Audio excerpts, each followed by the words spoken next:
If reincarnation stories are really about becoming someone else, why do so many stories eventually reveal that the protagonist was that person all along?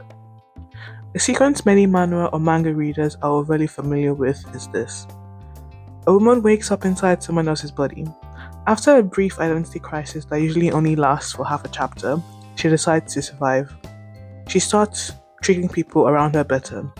She fixes broken relationships and she earns everyone's love. And then, chapters later, the story reveals actually, she wasn't a stranger inhabiting this body. She was the original owner all along. Suddenly, the ethical dilemma niggling at the back of mine and many other readers' minds disappears. The daughter is still the daughter, the fiance is still the fiance, and the friendships are still hers. This happy ending belongs to her.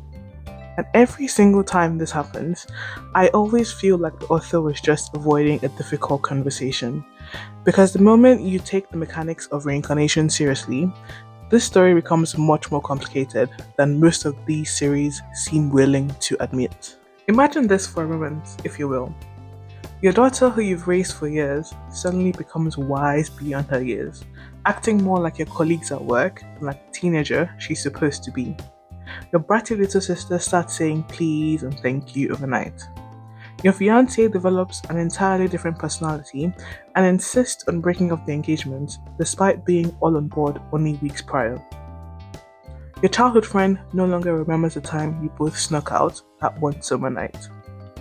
Everyone celebrates because this new version is better. She's kinder, smarter, more mature, and more successful. But what happened to the original person? Did she die? Was she erased from existence? Is she maybe trapped somewhere within her own consciousness, forced to watch this stranger take over her life, with knowledge that she has no mouth and she must scream? And if this new person forms deeper relationships with everyone around her, what exactly are we supposed to feel about that? Many reincarnation stories introduce these questions, whether intentionally or unintentionally, and very few even attempt to take the steps to answer them, because answering them would fundamentally change the tone of the story. Reincarnation protagonists are usually presented to us, the reader, as underdogs, having to do everything in their power to avoid the bad fate they know the person they've reincarnated into is destined for. In reality, though, they're almost never underdogs. They're often born into noble families, they're wealthy, they're educated, they have access to servants, tutors, resources, and political influence. Many of these main characters possess future knowledge of technological and economic advancements and make use of these to better their lives in a historical time period.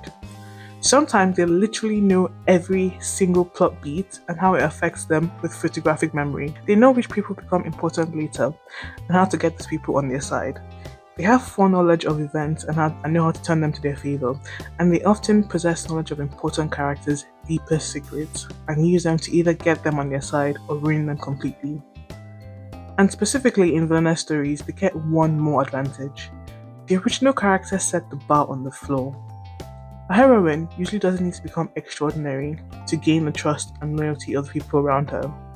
She just needs to be slightly less terrible than the previous version. Imagine meeting someone known for screaming and being rude to everyone around them, and one day out of nowhere they say thank you.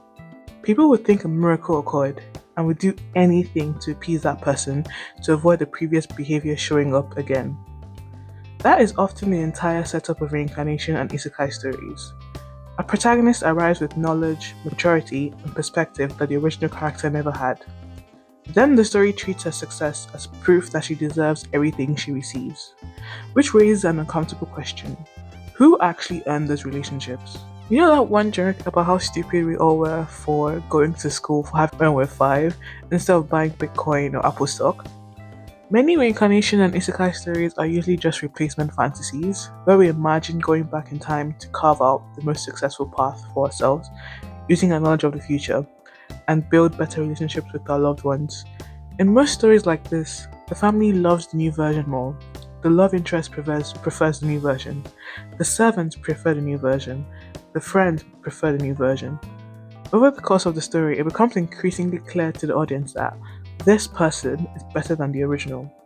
And once that idea enters the story, the original owner becomes awkward because if she's gone forever, that's tragic, but there's nothing to be done. If she's still alive somewhere, that's disturbing. And if she ever returns, people might actually choose the replacement over her. Now the story isn't about self-improvement anymore. It's about whether someone can be replaced. A dark question for a series mostly concerned with social warfare tea parties and avoiding execution flags. So what do many authors do? They decide to eliminate the problem completely. Through this plot twist, once it's established that the main character we've come to love and root for was the original one all along, suddenly everything is fixed. Nobody was replaced. Nobody lost their life. Nobody had their body stolen. Nobody's relationships were taken. The protagonist was always meant to be there. The happy ending is morally clean. The audience can stop asking difficult questions. It's a review that often functions less as a twist and more as reassurance. The story is telling readers not to worry, because the person we've all been rooting for actually deserves all her good fortune and success. The inheritance is hers. The family is hers. The romance is hers. This life is hers. Case closed. Except the questions don't actually disappear. Because if the protagonist's personality is completely different from before, is she really the same person? To quote that one smosh TikTok I saw, what is a person if not memories? If memories are what define identity, then what exactly makes her the original? Stories that refuse to take the easy route automatically become above average series in the reincarnation genre to me.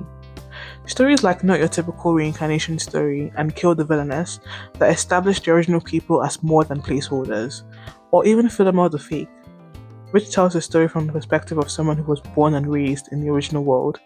These stories spend more time asking what reincarnation actually means. They make me think, what happened to the original person? Can someone truly belong in another life? What responsibilities does a reincarnator have? What does it mean to go home if home is both here and there?